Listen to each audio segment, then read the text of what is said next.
तो अभी दोस्तों सीपीएल शुरू हो चुकी है, यानी सीपीएल यानी कैरेबियन प्रीमियर लीग, जो उसका पहला मैच अब आपके साथ शेयर करेंगे, जो कि खेला गया था एबीएफ यानी एंटीगुआ एंड बरबुडा फाल्कन्स और एसकेएनपी सेंट किट्स एंड नेविस प्रेटोरिस के बीच में। इस पहले मैच में भाई सेंट किट्स की टीम ने टॉस जीता और बोला कि हम पहले करेंगे बॉलिंग, तो एबीएफ की आती है पहले बल्लेबाजी।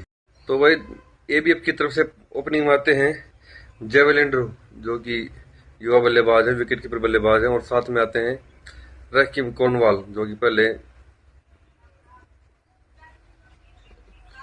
थे तो कौन से बरबाडोस की, हाँ बरबाडोस की टीम में थे, बरबाडोस रॉयल्स की टीम में थे। तो ये दोनों ओपनिंग में आते हैं, मगर दोनों बल्लेबाज, ये तो ओपनिंग जोड़ी बिल्कुल नाकाम रहती है। जेवेलिंडर 3 गेंदों का सामना करने के बाद बिना कोई रन बनाए हुए ही काइल मेयर की गेंद पर गोली के द्वारा कैच आउट किए जाते हैं।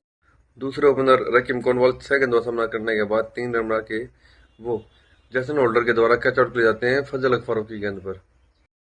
फिर भाई वन डाउन में आते हैं करीम मागोर, बहुत जरूर अच्छी बल्लेबाजी करते हैं। 34 गेंदों का सामना करने के बाद 8 चौके और 2 छक्के मदद से 179 के स्ट्राइक रेट के साथ खेलते हुए 61 रन बनाते हैं, और उसके बाद में वो आंद्रे फ्लेचर के द्वारा कैच आउट किए जाते हैं फजल फारूक की गेंद पर। उसके बाद में आते हैं दोस्तों बेवन जॉन जैकब्स, 3 गेंदों का सामना करने के बाद 1 रन बनाते हैं, और वो एथनाजे के द्वारा कैच आउट किए जाते हैं। बॉल थी नसीम शाह की। फिर आते हैं भाई फेबियन एलन, 10 गेंदों का सामना करने के बाद 1 छक्के से 12 रन बनाते हैं, और वो सलम खिल के द्वारा, जो कि स्पिन गेंदबाज हैं, उनके द्वारा बोल्ड कर दिए जाते हैं। फिर आते हैं भाई बांग्लादेश के महान ऑलराउंडर साकिब अल हसन, 16 गेंदों का सामना करने के बाद 11 रन बनाते हैं, और वो भी सलम खिल की गेंद पर होल्डर के हाथों कैच आउट हो जाते हैं।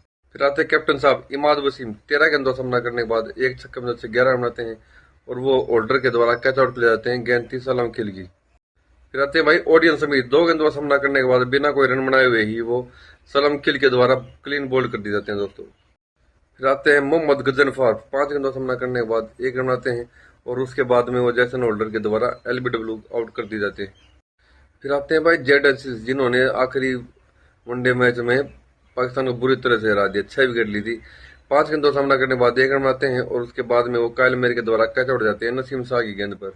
और अंत में बल्लेबाजी करने आते हैं बाएं हाथ के तेज गेंदबाज ओबेड मकोय, 6 गेंदों का सामना करने के बाद 1 चौका और 1 छक्के मदद से 10 रन बनाकर वो नाबाद रहते हैं।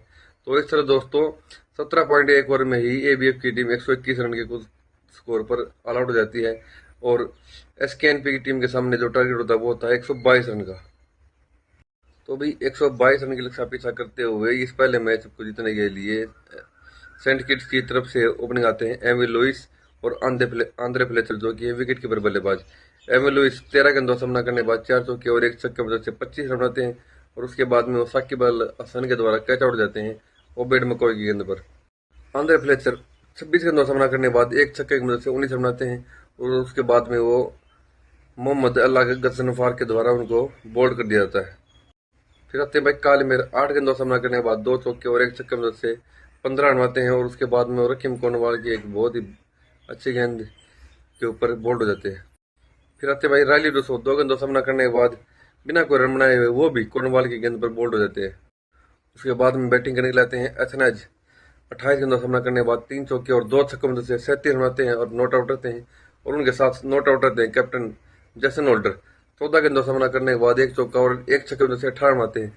तो इस दोस्तों 122 रन का लक्ष्य पीछा करते हुए सेंट किट्स की टीम 15 ओवर में यानी 5 ओवर शेष रहते ही 4 विकेट खोकर 125 रन बनाते हैं, और इस पहले T20 मैच को इस लीग 2025 सीपीएल के 6 विकेट से जीतकर अपने नाम कर लेते हैं। अगर बात करें मैन ऑफ द मैच की, तो 4 विकेट लेने वाले सलाम खिल को इस पहले T20 मैच में मैन ऑफ द मैच का पुरस्कार दिया गया।